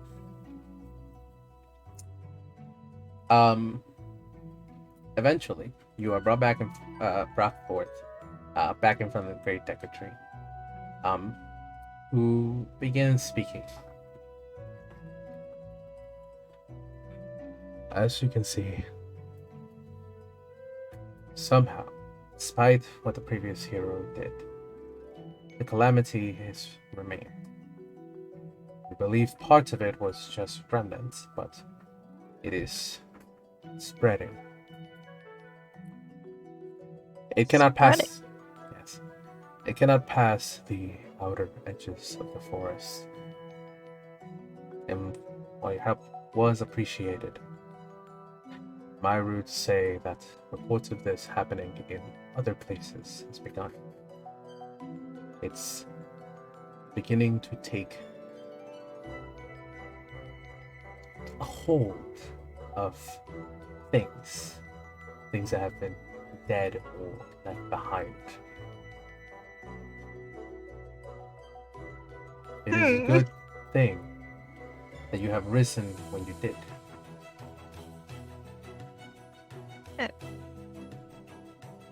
Risen? You are the hero.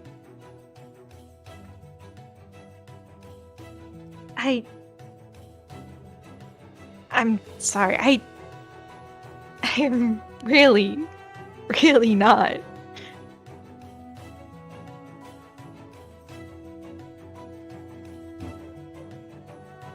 Give me one moment. You are not the first to be afraid of your role. You pull the sword. I broke the sword. I'm not afraid. That's not who I am. And she'll reach into her backpack and take out the little bundle of cloth and unwrap it to reveal the broken master sword.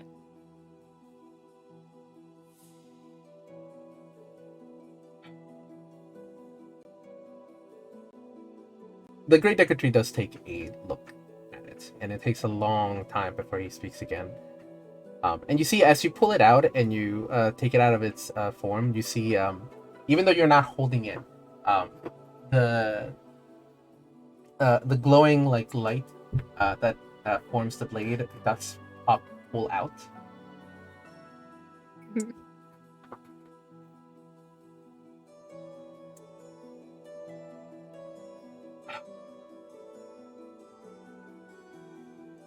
This is troubling.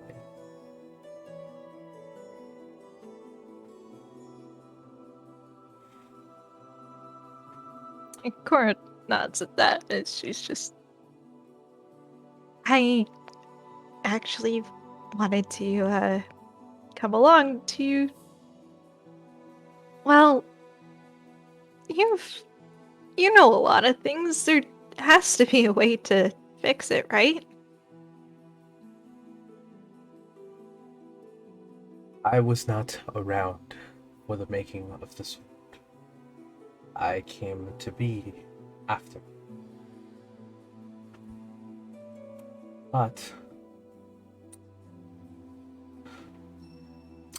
I have been around for a long, long time. Knowledge of dagger trees before me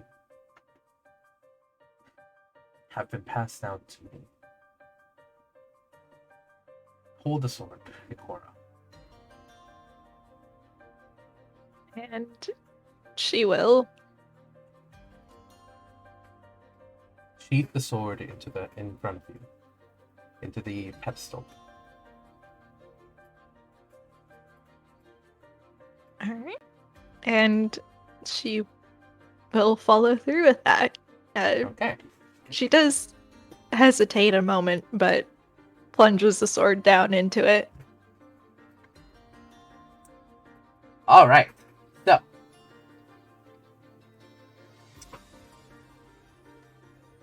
the sword does not cut through not tentacles, fucking brain, the vines. Holy fuck! Helps you. The sword does not cut through the vines that have now grown over this pedestal, but instead just immediately passes through them. And as you begin to sheath the sword, you see a blinding golden light coming from the pedestal itself, where the sword would be, almost like outwards. And as you do so, a presence pops out.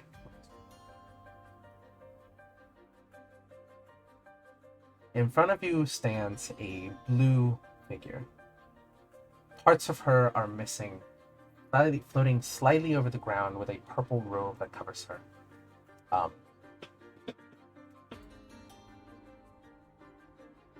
It takes her a bit to speak, almost like she's missing a voice for a second, because you do see her mouth move, but her eyes are just glossy and almost like it's all one like thing. And it takes a couple of seconds before her voice comes to and she speaks.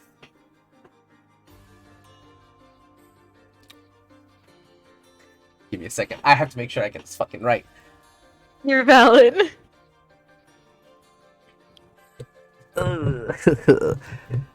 Okay. You got this, you got this, you got this, you got this, you got this, you got this. I should have really grabbed water before the session. Helps you.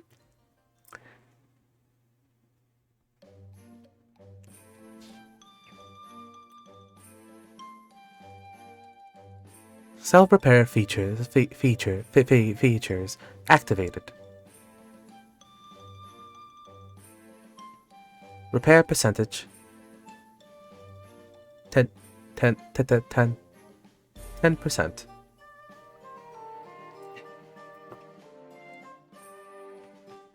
What do you need, Master Ikora?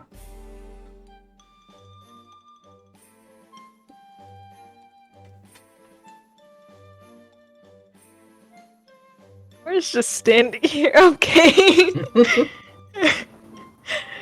I think she's kind of just staring at this figure. And she's trying to process the everything of all of that. And kind of just, glances up at the great Deku tree and then back over at the figure and is just... She doesn't really have words right now. Yeah. The great Deku tree eventually does reply. And give me a second. Let me show you know who this is. Yes. Out of character. Yeah. But allow me to get this out for the people in the audience. The one Mhm. person in the audience who doesn't know who this is. Uh, I'm sure Liz also knows who this is, actually. But, yeah. She. Beloved. Look at her. Um, Part of her is missing. Again, it's like Mhm. chunks of like her legs are just gone, but they move as if they were there. Um, like a section of like her hip is just like cut out in a very cubical manner. Um, Mhm. just she's there, but she is broken. Um,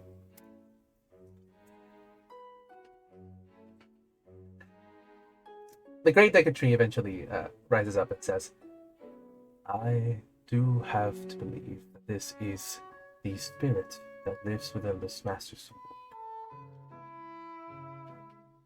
From my understanding of previous heroes who have remembered their past life,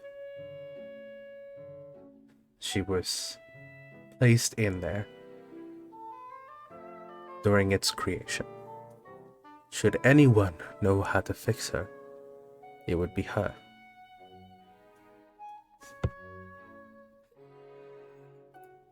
Right. Well, Ikora is putting reaction one of, oh, so you're telling me I broke a person too? She's just gonna take that and put that to the side where it will be addressed never. Um, and sort of slowly nods as she turns back to Fee. She turns back to Fee as She has not given you her name. Neither has the Great Deku Tree. The Great Deku Tree doesn't know her name. yeah, she turns back to the figure as she's just. So, uh, how would someone fix you?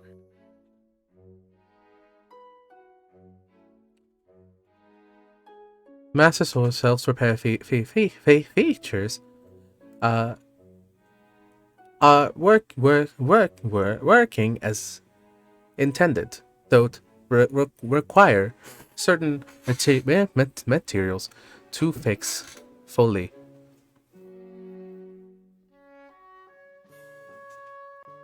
Okay, cool. Cool.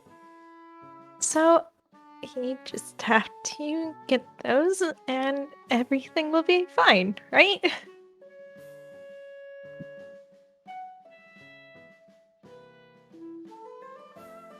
Yes.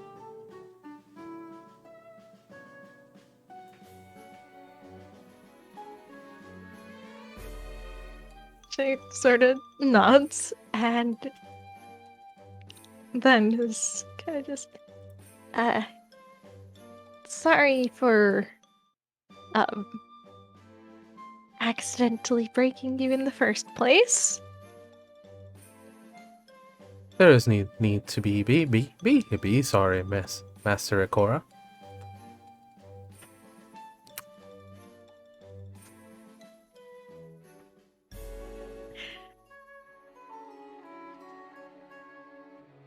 Kinda is, though.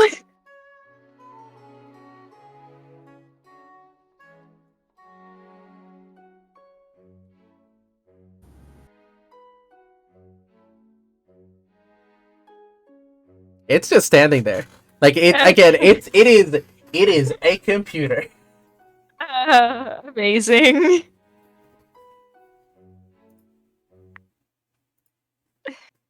And kind of just says because okay, cool. This is her life now, but it's fine. She could just help the Deku Tree, get those materials, get the Master Sword doll fixed, and it'll be fine. Definitely fine. No big. Earth. Master Ikora. Uh, The yeah. You seem distressed. The hero does not need be distressed. I really do think you've made a mistake here. I am not the hero. It tilts its head, like it's like loading a question. Um, Before interpreting your words and saying, you seem mistaken. I am not the one who chooses who the hero is. I I mean, I really am not trying to be rude here, but I mean, there's you're broken, and it's obviously more than just a sword, so I'm sure the moment that we get you fixed up, then it'll clear up.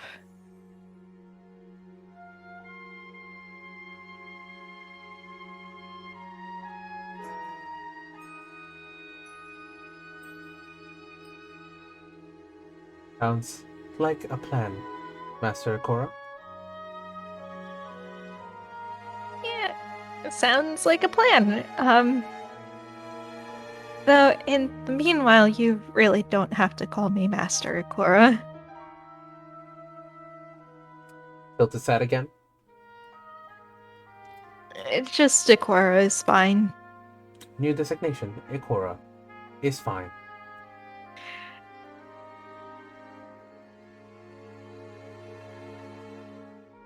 Takes a deep breath. Exhales. She can live with that. She can live with that. It's fine.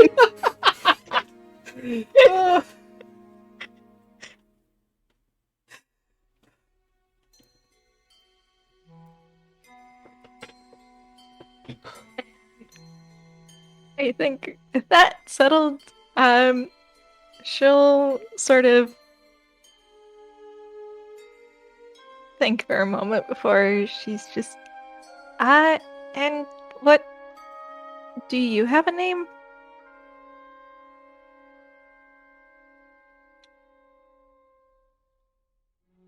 My designation is Fee, the key.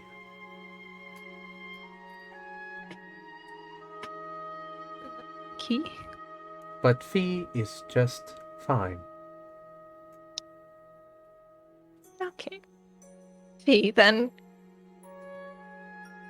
Good to meet you. And with that, she'll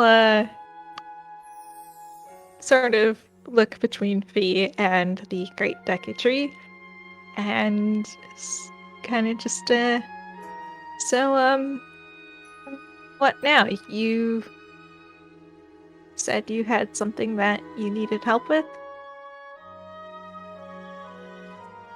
Or, well, you didn't say. She gestures over at the Three Stooges. Yes. Right.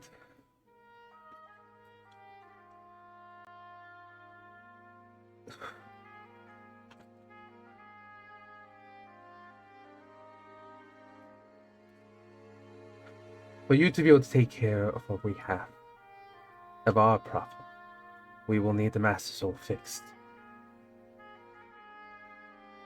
To do so, you will have to gather whatever materials it requires. Or Fee requires. That does remind me. She spins on her heel to look over at Fee. What are your pronouns? At Fee? Yeah. I huh.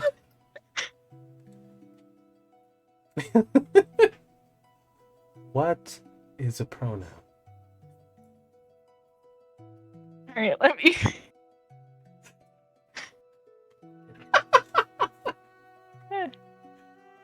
They're indicative, but not exclusive to your gender identity. I don't know the whole meme. Here.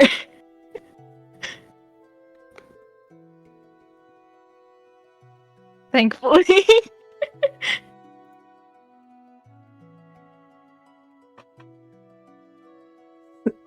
Well, I can't say stop swearing at me. B won't say that. There. We still got the reference in. We still got the reference. It's fine.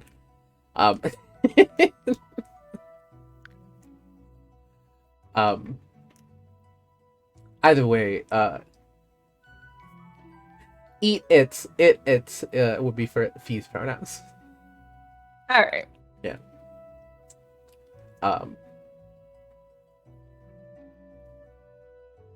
You had a question? No, I think that answered it. Okay. I think with the pronouns thing settled, Ikora's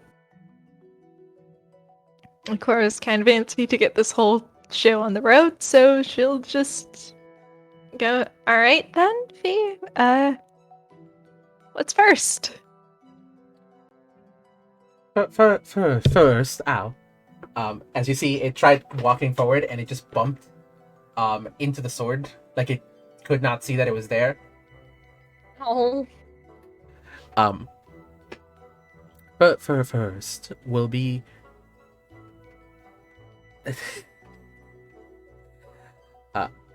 we will need pale ore. Pale ore. Okay. You see the sword actually unsheaths itself from the pedestal and begins pointing in a direction. Oh. That's useful. I do believe the closest key would be by what you folks now call the Necluda Sea. Okay. If you want to know where you are, you're all the way at the top of the map. Oh boy. Oh, fun. Your best bet is either Hateno Village or Lurelin Village. Okay.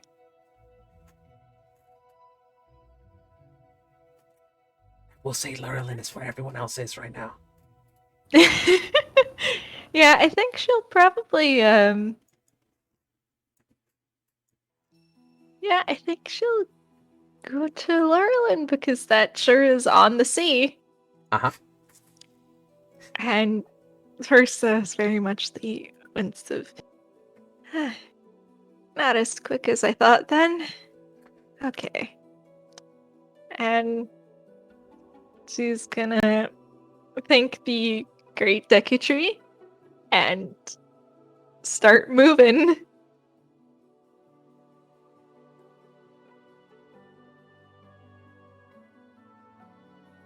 Miss Ikora. Yes, V? That was the great Deku Tree. Yes, sir. There's a pensive moment before it talks back to you and just says, "Good luck." Thank you. I appreciate it. And you will need a guide. As you see the Three Stooges begin just walk in front of you. I guess I'll have to get them more berries. Fee eventually returns to the sword. And You begin your journey down into Loren Village. As you do so, we turn back to Porok Forest. So there was a great deku tree far away from where you are. And we hear a bit of mechanical whirring and like movement. Almost like a God, I never know how to describe this noise, but like you know when mechanical like the movement of mechanical tentacles? Like the like that kind? Yeah. Yeah. We hear a noise like that come from the very top of the great deku tree. Yeah, I As imagine it's not unlike how airport conveyor belts sound. yes. Um as a figure shrouded in a dark cloak just asks the great deku tree. You should have told her. That's not the voice. That is not the voice. One moment. Where Why did that voice come out?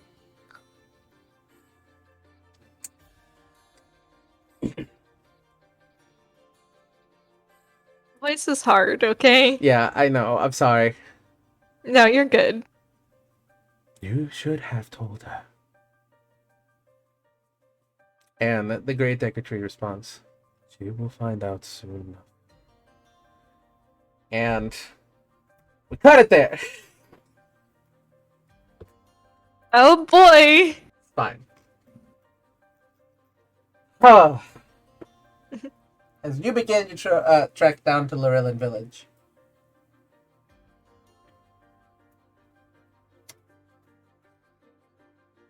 One more.